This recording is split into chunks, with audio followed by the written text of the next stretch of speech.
अभी दीपावली का समय है और जैसा कि आप सभी को पता है, दीपावली के साथ साथ तमाम तरह के नए युवकों में एक तरह के क्रेज चल गए हैं। उस क्रेज का नाम है जुआ। तो मैं आपको बताऊं, जुआ एक युद्ध का प्रतीक है।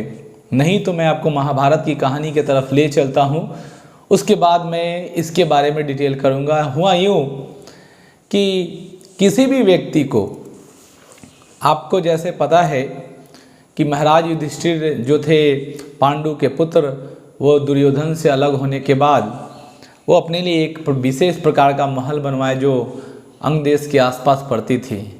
और उस अंग देश में जाने के कगार में वहाँ पर उन्होंने क्या किया, बहुत भव्य महल बनवाए। जब गृह प्रवेश हो रही थी तो तमाम तरह के अपने कुटुंब, अपने भाईजनों को, निश्चित तौर पर दुर्योधन को भी बुलाया। और वहाँ पे पांचाली अर्थात द्रौपदी एक रानी की तरह अपने जीवन को व्यतीत कर रही थी। अभी शुरुआती स्टेज था। वहाँ की सौंदर्य सुंदरता को देखकर दुर्योधन बहुत ज़्यादा मोहित हो गया था। तभी वहाँ एक रास्ते से गुजर रहा था और वहाँ पे एक पत्थर जैसा दिखाई तो दे रहा था, लेकिन वह था पानी। यानी पानी पत्थर जैसा दिखाई दे रहा था, लेकिन रियली में वो पानी था। और दुर्योधन उससे टकरा गया और गलती से उसमें गिर गया।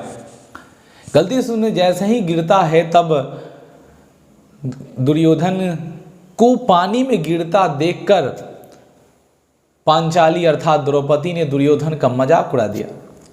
और मजाक उड़ाने के बाद उसने एक इस तरह का तंज कस दिए, इस तरह के व्यंग कस दिया जो किसी भी आदमी को, व्यक्ति को शरीर के अंदर तीर जैसा चुभ सकता है। क्योंकि प्रकृति ने आपको जिस प्रकार के तन आपको दे रखे हैं, किसी व्यक्ति को उसी प्रकार का एक्सेप्ट करना चाहिए। आपके माता पिता, आपके परमात्मा ने आपको जिस प्रकार का तन आपको दे रखा है, आपको उसी तरह का एक्सेप्ट करना चाहिए। और संसार को भी ऐसा मान लेना चाहिए, कोई व्यक्ति लंगड़ा है तो लंगड़ा है। लेकिन द्रौपदी ने बार बार उस खर्चे हुए, सूखे हुए घाव को खरीदने की कोशिश की और दुर्योधन को ताना मार दिया, अंधे का पुत्र अंधा। यह ताना उसके शरीर में बिलबिलाहट, उसके शरीर में एक आक्रोश जैसा उत्पन्न कर दिया। और उसी के मन में यह चलता रहा कि मैं निश्चित तौर पर पांडव से बदला लूँगा। और यह योजना उसके दिमाग में चलता रहा।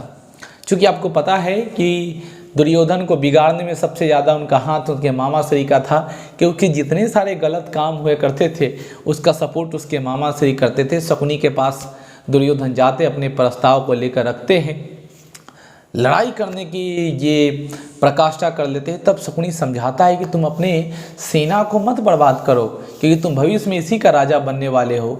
तुम उन सभी को जुए में बुला लो और मैं अपने सिद्ध किए हुए पासे से, क्रीड़ा से मैं क्या करूँगा, उसे अपने वश में कर दूंगा। सारे उसे चीज़ों को मैं जीत लूँगा, फिर जो चाहो तुम ले सकते हो। बात अच्छी लगी दुर्योधन को और लालच देकर, मोह देकर के पांडवों को जुए के लिए बुलाया गया। और जुआ की कहानी यहीं से शुरू होती है।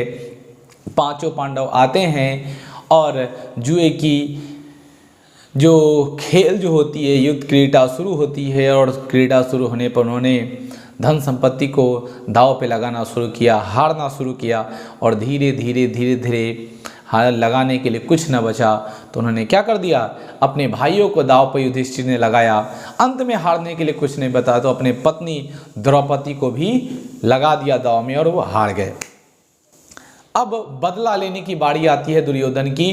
दुर्योधन उस बदले के इंतजार में था और वह बदला का समय आ चुका था। उसके दिमाग में यह चल चुकी थी कि अब द्रौपदी मेरी है। और अपने छोटे भाई दुशासन को वह कहता है, आदेश देता है कि जाओ उस घमंडी औरत को, उस घमंडी स्त्री के जल्दी से जाकर के बाल को पकड़ के घसीटते हुए इस सभा में लेकर आओ।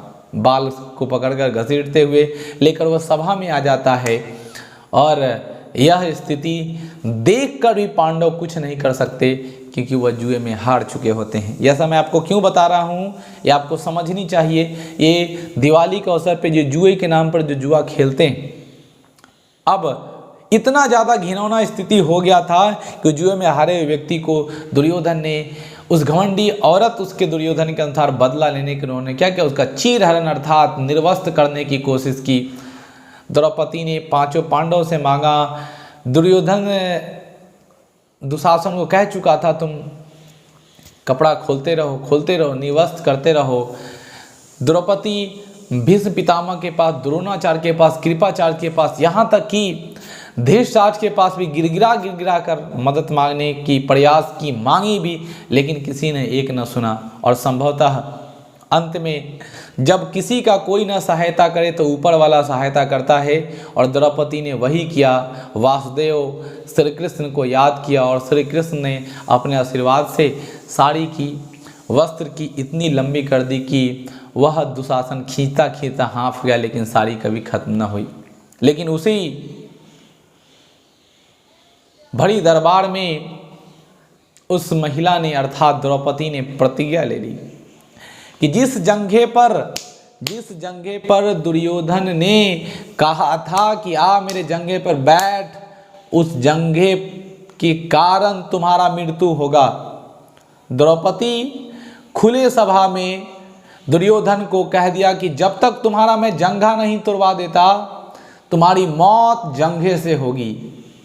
और दूसरा, दुशासन के लिए जिस प्रकार तूने मेरे बाल को घसीट कर लाया है, मैं तेरे खून से, मैं तेरे रक्त से क्या अपने इस बाल को धोऊंगी, और जब तक तुम्हारा खून नहीं मिलेगा तब तक मैं अपने बाल को खुला रखूंगी। इस प्रकार वो अपने महाभारत के युद्ध काल तक, जब तक दुशासन का खून न मिला तब तक वो अपने बाल को खुला रखा। और अंत में भीष्म ने क्या कर दिया, उस चीज़ को देखकर न बर्दाश्त होने कर अंत में इस पर ब्रेक लगाया और कोशिश की कि इसको शांत किया जाए। लेकिन कांड तो हो चुके थे, लड़ाई युद्ध की तरफ बढ़ चुका था, और अंततः दुनिया के सबसे बड़े महायुद्ध की तरफ यह हमारा देश चल पड़ा और महाभारत हो गई। तो जुआ, इस कहानी का सार जो आप सभी को जानना चाहिए कि जुआ जो है वो पुरुषार्थ को बंधक रखाता है।